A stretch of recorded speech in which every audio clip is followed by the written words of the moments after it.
बाप्पाच्या आगमनासाठी लालबागमधील बाजारपेठा सजलेल्या आहेत। डेकोरेशनचं सामान, फुलांच्या माळा यानं बाजारपेठा अक्षरशः फुलून गेलेल्या आहेत। याचा आढावा घेतलाय आमच्या प्रतिनिधींनी, पाहूयात। गणेशोत्सव अगदी आठवडाभरात येऊन ठेपला आहे। अगदी 7च दिवस गणपती बाप्पाच्या आगमनासाठी राहिले आहेत। मी आता उभी आहे लालबाग परिसरात। इथल्या बाजारपेठेमध्ये आता गणपती उत्सवानिमित्त मोठ्या प्रमाणात गर्दी सुरू झाली आहे।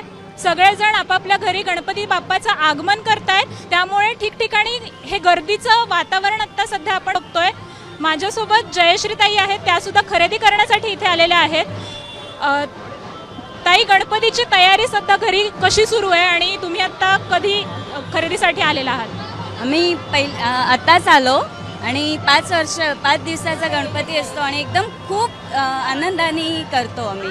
तर आपण पाहू शकतो ठिकठिकाणी इथे लोक आपल्या घरी गणपती बाप्पाचं आगमन होणार आहे त्यानिमित्तानं खरेदीसाठी आलेले आहेत। सगळ्याच ठिकाणी वेगवेगळ्या प्रकारच्या आरासासाठीचं हे सामान इथे उपलब्ध आहे। आपण पाहू शकतो हार आहेत, शाली आहेत, उपरणं आहे, असं वेगवेगळं सामान इथे खरेदी करण्यासाठी ही लोकांची मोठ्या प्रमाणात गर्दी पाहायला मिळते।